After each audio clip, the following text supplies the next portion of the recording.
Hello, everyone. Today is December 20, 2024. I intend to talk about the 2025 real estate outlook, government policies, and the impact on the home buyers and investors.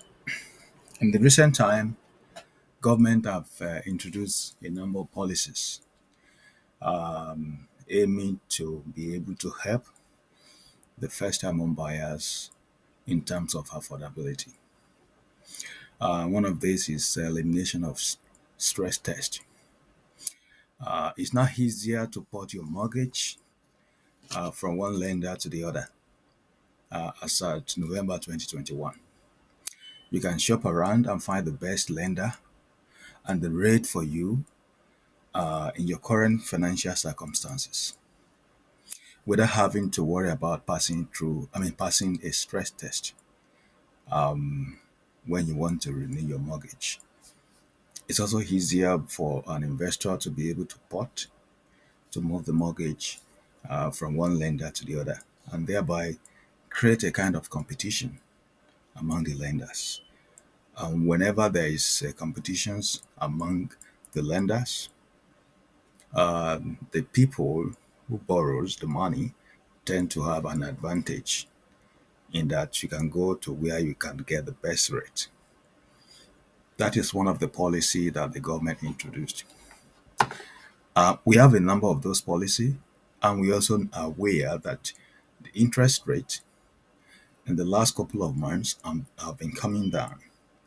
Interest rate cuts is currently stands at 3.25 from Bank of Canada. This is a big advantage. In January 2025, it's much more likely they're still going to do another downward trend in the interest rate. This is good for people who want to renew their mortgage. It's good for first-time home buyers. It's also good for an investors. In the last 2-3 years, interest rate has reached all-time high. In the last 20 years. For example, interest rates have reached, from the lender 6 point something, 7 point something. Now, people are getting 3.8, 3.9, 4.1 from their lenders these days. That is a good sign that 2025 is going to be okay for both the home buyers and home buyers and investors. Government has also introduced into the through the CMHC, if you want to do a secondary unit in your basement, it used to be 40,000 loan approved through the CMHC. Now they have been able to increase it to 80,000. So if you want to do your basement as a secondary unit, not basement finished, a basement as a legal secondary unit, you can process a loan of 80,000 through CHMAC. The government has also introduced 30 years amortization. Much more. Yeah, the government has also introduced 30 years amortization. I'm always a good advocate of 30 years amortization because it provides some level of affordability to first-time home buyers or investors. And it gives you flexibility. You can decide to pay quicker, 15 years, 10 years, 20 years, and you can decide to pay in 30 years. And especially if you decide to pay quicker, maybe in 20 years, and you're adding some money to be paid to your principal. It gives you much more advantage than the default 25 years amortization in that you can decide to pay less interest. And if you also decide to pay it in 30 years, yeah, you pay lower amount of money, but you pay more interest. So this is going to be good for the Gen Z to be able to afford home, especially in bigger provinces, in that the monthly mortgage payment is going to be lower, although they are going to carry the burden of debt for a longer time, except they decide to pay quicker, which 30 years amortization provide that level of flexibility. The federal government have also decided to remove GST in the construction of rental apartments. This is to spur new developments. Removal of this GST, of course, is going to help the developers to be able to build more. I mean, they are trying to reduce the cost of construction. However, the provincial government are doing something all over the provinces to clamp down on the short-term renters.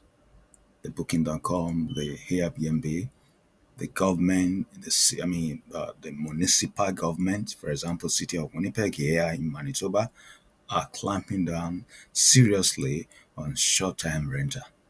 So the effect of that is that if you are buying a property, you cannot analyze it based on the income that you are going to be getting from short-term renter. You can only analyze it based on the income for the medium time or for the long term.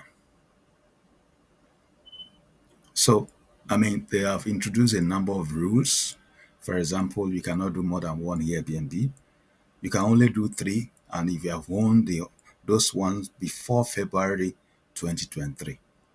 So if you have not owned any Airbnb before February 2023, you can only do one Airbnb today, or short-term renter. So the government believe that this is one of the reasons why the the prices of houses are going up, and they want to make sure people are able to afford, whether that afford their own houses, or whether the assumption of the government is true or not. I don't think it's true. That is my own personal view. So all these measures, the policies that I mentioned, they are trying to stimulate housing demand, affordability, because the major problem that Canadian government have is housing crisis. So the government are introducing this and that to be able to make sure people are able to afford homes just like before. Now, what will 2025 portend for every one of us? Yeah, people will be able to buy home. Home are going to be more affordable because of the lower interest rate. People that are going to be renew their mortgages, they are going to be able to renew their mortgages on 3 point something. Uh, you know, However, I am not expecting the interest rate to be the way it was 3, 4 years ago. But 3 point something to me is still okay. At least we are not going to be experiencing 5 point something. And there's a lot of pressure on the current government, if you notice.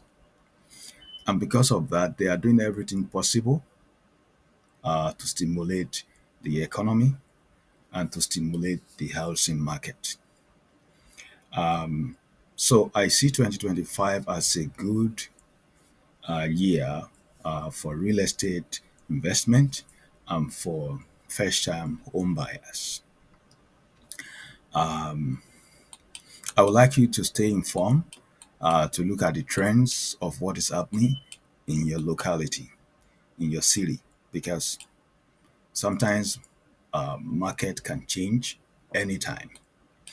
In Manitoba here, these are the things I consider that are going to be okay. Already compared with other provinces, we are enjoying affordable housing. You know, in recent time, Winnipeg has been rated the best rental market in Canada because stability is part of the reason. The strong economy, diverse economy, which include agriculture, manufacturing, and services, has contributed to this. So we hope this trend is going to continue. And for the first time home buyer, I think it's a good time. It's a good time to take that bold step. Get a pre-approval, buy property in 2025. And if you are planning to sell a property in 2025, you can sell at any time. However, if you want top dollar, wait uh, till springtime. If you want a top dollar for your property, wait till springtime of 2025 before you sell. Another thing that I would also like to mention, especially for investors, is the fact that because of the downward trend of the interest rate, right now I see a problem with inventory. I see that is my own personal perception of the market. Between now and and June next year, what I'm emphasizing is that the inventory is going to be drastically gone. And when the inventory are reduced, that will encourage high prices of the property because a lot of people are going to be in the market looking for a house to buy, and there are going to be fewer inventory. So for people that are able to take advantage of the current price now, good for them.